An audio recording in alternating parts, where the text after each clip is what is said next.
Assalamualaikum warahmatullahi wabarakatuh. Insya Allah November 2020 saya akan menikah. Namun dalam prosesnya banyak sekali kendala antara kedua belah keluarga. Apa tandanya Allah ridha dengan rencana pernikahan saya nih Pak Ustadz?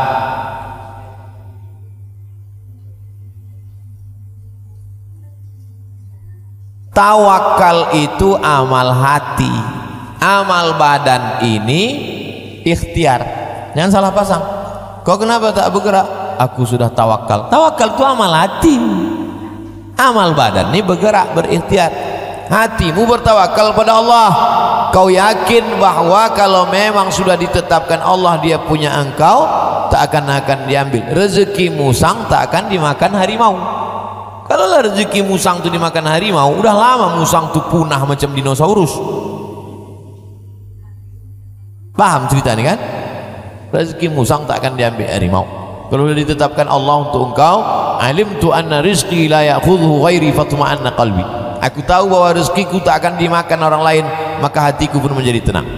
Itu kerja hati, tapi ada usaha dan ikhtiar. Berusaha engkau mendekati bapaknya, maknya, neneknya, datuknya, RT RW, mengurus suratnya dan lain sebagainya. Kalau sudah diurus semuanya tidak juga, berarti ada yang lebih indah disiapkan Allah untuk engkau yang lain. Kita senantiasa husnuzon kepada Allah Subhanahu wa taala. Husnuzon kepada Allah Subhanahu wa taala. Jadi jangan pula gara-gara ini lalu pergi ke jembatan Leton. Ada orang hamil sebelum nikah. Biasa tuh. Apakah sah nikahnya? Sepakat 4 mazhab, Hanafi, Maliki, Syafi'i, Hambali, nikah orang yang hamil dengan yang dia hamili itu, hamil nikah dia sah. Apakah dinikahkan lagi setelah melahirkan? Tidak. Nikahnya sah. Apa dibilang lagi? Apakah perlu nikah 2 kali? Tak perlu. Keluarganya mendoakan setelah acara pernikahan. Apakah mereka dapat dosa? Dosanya karena dia mendiamkan perbuatan maksiat, dibiarkannya anak itu berzina. Pak, saya bawa anak bapaknya makan mie ayam. Tak boleh. Nanti bapak kami belikan bapak. Baiklah. Itulah dosa dia. Dibiarkannya. Dayus, la yadkhul jannata dayus. Tak masuk surga dayus. Siapa itu dayus? Allazi la yagharu ala maharimihi. Tak ada rasa cemburu kepada anaknya, adiknya. Dibawa anak lajang, cuek aja dia. Itulah dosa dia. Adapun nikah perempuan hamil maka sah. Yang jadi masalah akan lahir anak, muncul 4 masalah. Pertama, anak itu tidak boleh pakai bin bapaknya.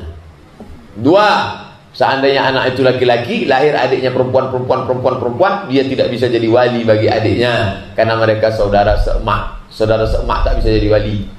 3, seandainya bapak itu mati, anak tak dapat warisan. 4, seandainya anak itu perempuan gadis mau nikah, bapak itu tak bisa jadi wali. Ku nikahkan engkau dengan anakku. Itu bukan anakmu, Mas Bro. Ini anak saya. Rambutnya sudah diperiksa DNA di Singapura. DNA tak lagi. Jadi ini anak siapa? Entahlah. Tidak diakui nasab anak zina dengan bapak zina. Maka walinya siapa? Fasultan waliyun man la waliyalaha. Walinya wali hakim. Siapa? Pakwa. Nah, jangan buat salah 2 kali. 25 tahun yang lalu saya ini salah Pak Ustaz, saya silap. Maka jangan ulang sekali lagi. Nikahkan dia dengan wali hakim. Pakwa, ada yang mau saya bicarakan sama Pakwa. Tapi kalau bisa kita 4 mata. Kata Pakwa 3 pun bisa. Apa masalahnya?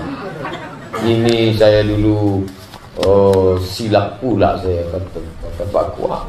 Bapak bukan sendirian, banyak yang lain. Hampir tiap minggu ada gitu.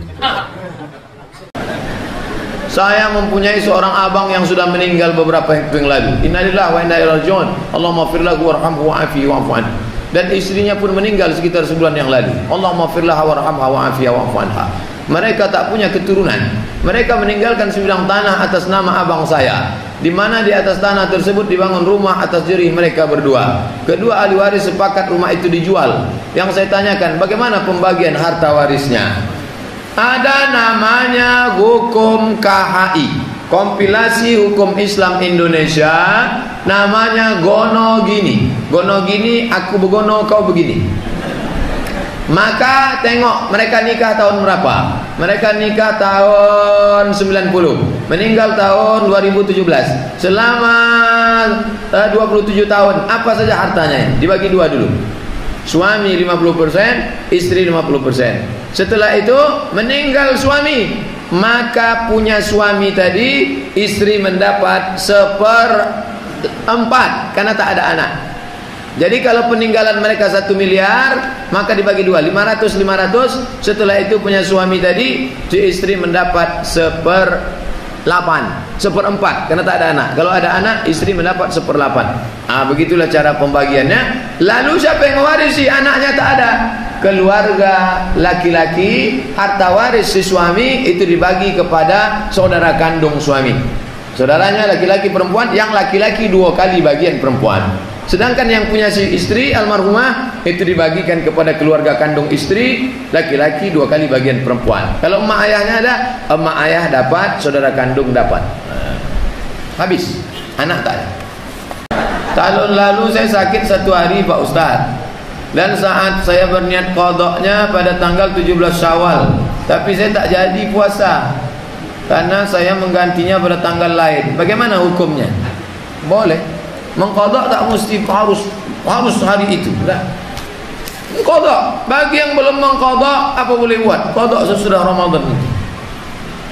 Mengqadak tak mesti pakai hari tertentu. Selama bukan 4 hari haram tak boleh. 1 Syawal, 10 Zulhijjah, Zulqa'dah, Zulhijjah, 11, 12, 13 hari Jumat. Itu. Yang lain daripada itu silakan. Bagaimana caranya agar kita tahu kalau seorang itu ada gangguan jin? Ruqyah. Baca di sebelah telinga sebelah kanan. Kalau dia bukan mahram kita, perempuan, ada ayahnya atau suaminya. Jangan berdua-dua. A'udzu billahi samii'il 'aliim minasy syaithanir rajim. Bismillahirrahmanirrahim. Bismillahilladzi la yadurru ma'asmihi syai'un fil ardi wala fis sama' wa huwas sami'ul 'alim. A'udzu billahi minasy syaithanir rajim. Telinga sebelah kanan. Allahu la ilaha illa huwal hayyul qayyum. Panas nampak udah mau keluar. Tuh ganggu dia. Tapi jangan sangka kalau sudah kita baca ruqyah dia tak ada respon, berarti tak ada jin. Ada jin itu yang pandai bersembunyi. Makanya disebut dia dengan waswasil khannas. Khannas saja bersembunyi. Ketika di ruqyah sembunyi dia. Begitu selesai ruqyah muncul dia lagi. Maka ruqyah itu tak bisa sekali 2 kali. Mungkin dengan ustaz ini dia tak muncul, dengan ustaz ini dia muncul. Pergi ke Masjid Al-Falah. Di Masjid Al-Falah ada di bawah rumah sehat dengan Ustaz Saiful. Ustaz Saiful ujung nomor teleponnya 119. Kalau emergensi 911. Kalau diganggu setan 119. Kalau di situ penuh atau Ustaz Saiful tak ada, bisa ke rumah sakit Zainab di basement bawah. Ada ruqyah, rumah sakit ibu dan anak Zainab. Ingat ibu, ingat anak, ingat Zainab. Walau la